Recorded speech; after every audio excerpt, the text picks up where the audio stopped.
atau yang memang kita bisa maju, ya kita harus maju begitu. Yo, partai komando kita partai komando ya.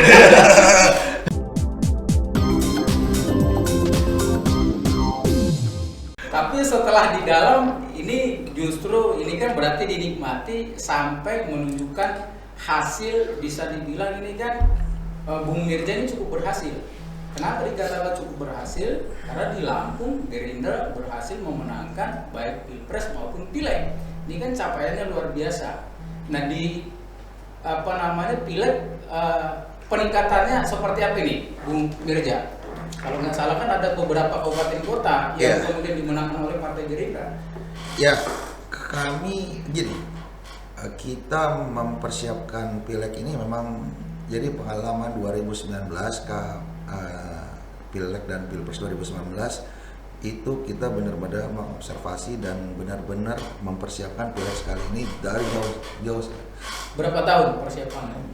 Hampir 3 tahun lebih. 3 tahun lebih. Dan kita sangat saintifik gitu. Saya sama teman-teman di partai itu berapa kali bulan sekali kita survei, kita riset dan lain-lain sampai kami benar-benar ketemu ya, formulasi apa yang paling cocok untuk Partai Gerindra, karena kan setiap partai beda-beda kebutuhannya.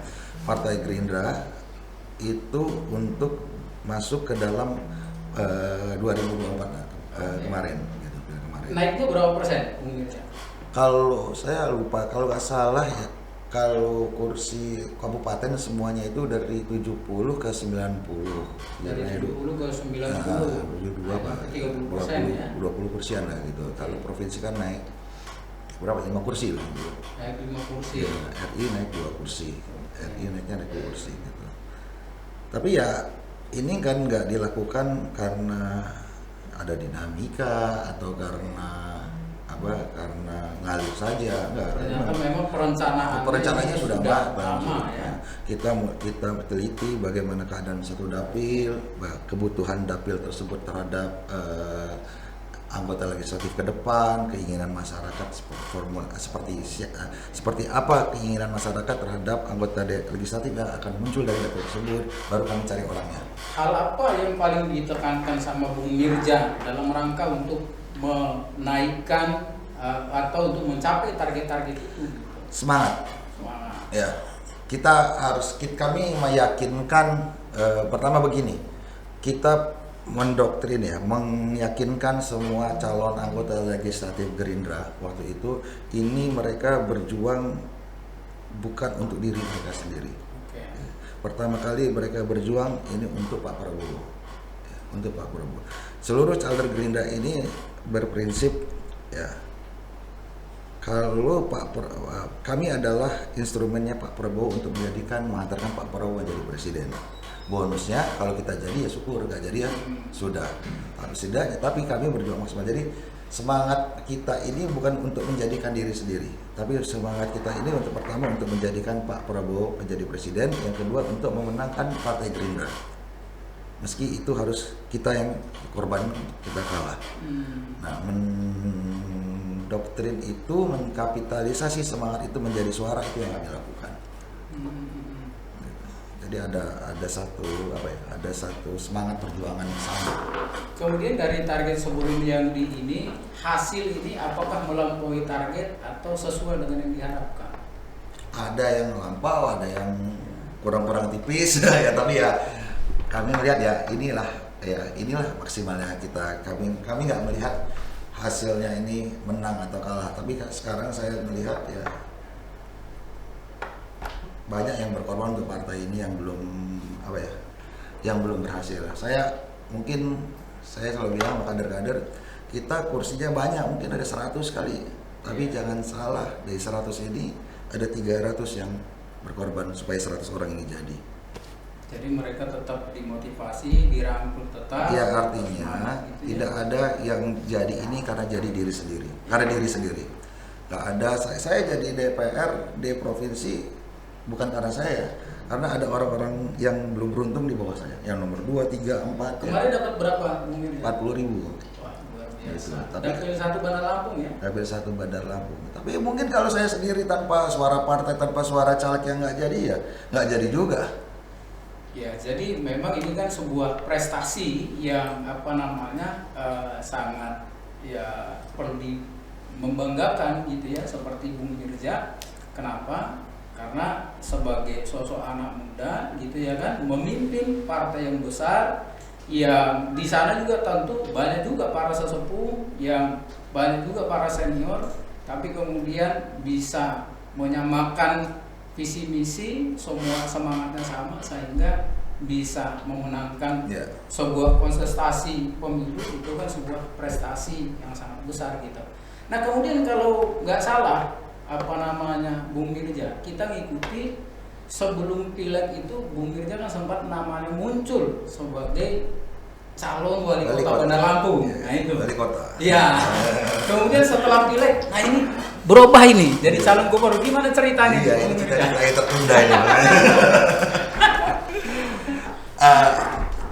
Begini, Gerindra sendiri selama ini belum pernah punya pengalaman pilkada. Hampir 15 tahun di Lampung ini, mungkin mau 16 tahun di Lampung ini, kita nggak pernah punya kepala daerah dari kader gitu. Jadi cita-cita seluruh kader Partai Gerindra untuk ada dalam sebagai kepala daerah itu udah inilah, semangatnya sudah seperti itu. Dan kami melihat memang kita perlu pembuktian kepada masyarakat, kepada konstituen bahwa Gerindra dan punya wilayah kerja yang lebih lebih rigid ya, itu di kepala daerah gitu.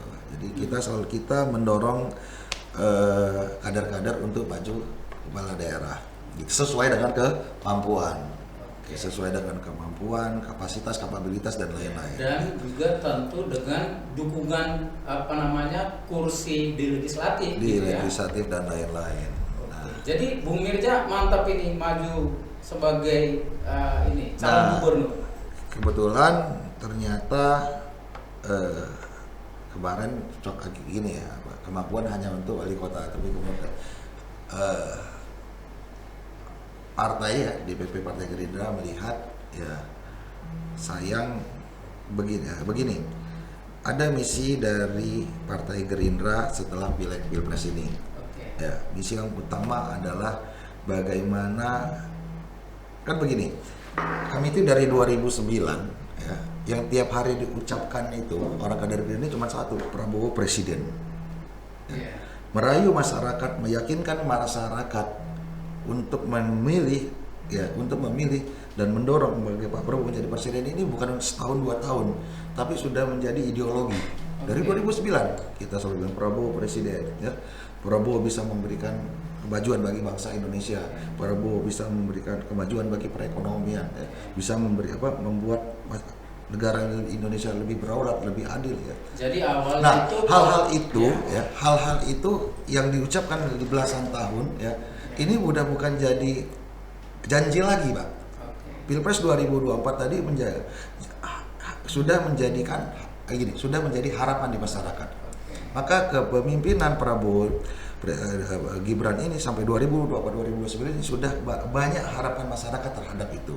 Maka yang paling di baris depan untuk mengamankan harapan masyarakat itu atau mengeksekusi ya, artinya gitu. Bagaimana harapan masyarakat itu terdeliver, ini adalah Partai Gerindra. Ini misinya Partai Gerindra. Semua caleg anggota DPR Gerindra itu harus mengawal kepresidenan Pak Prabowo agar menjadi manis di masyarakat. Janji-janji tertunai.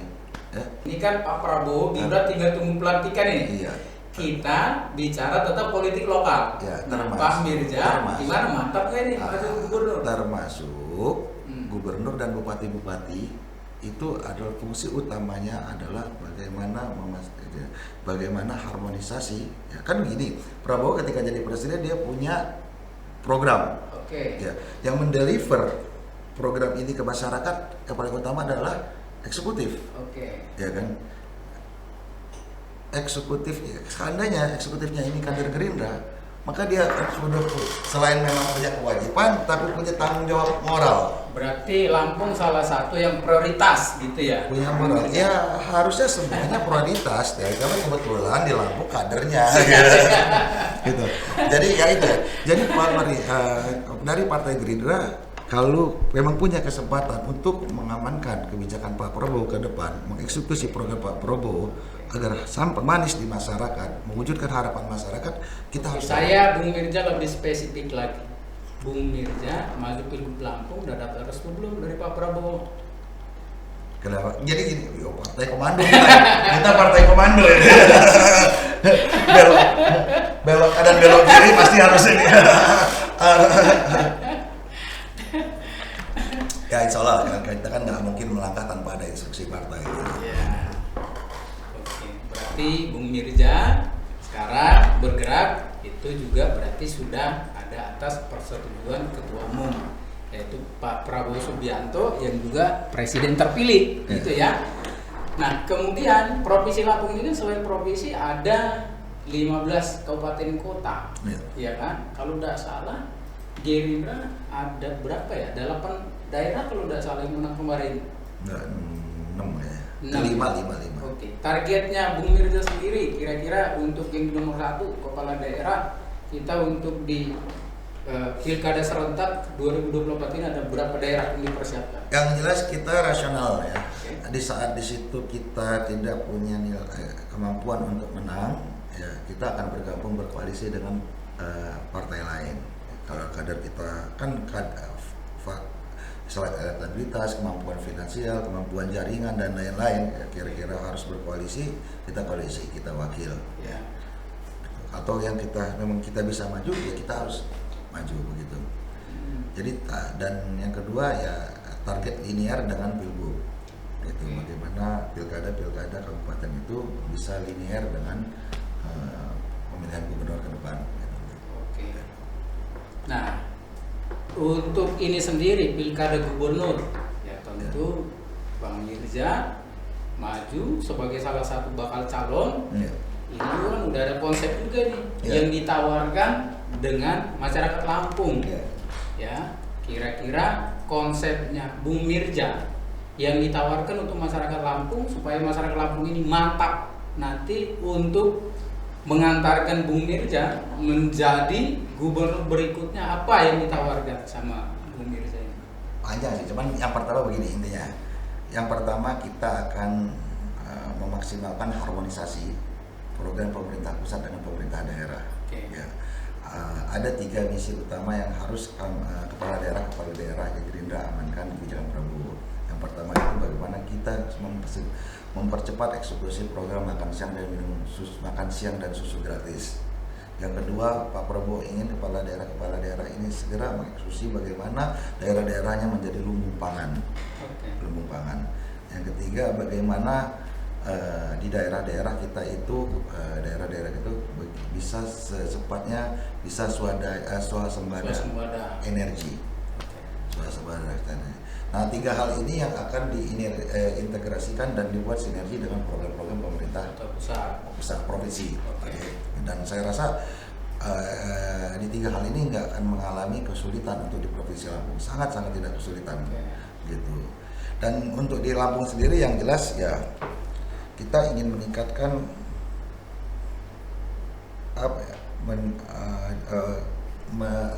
kan kesenjangan sekarang ini sangat tinggi ya. Gitu. Kita banyak lahan pertanian tapi pendapatan petani sangat kecil ya. Jadi bagaimana kesenjangan di masyarakat itu lebih merata ya, lebih merata. Jadi konsepnya gimana nih soal pertanian? Bukan pertanian saja Mas. Jadi ya petani ini akan gini harus makmur. Ya kan harus makmur.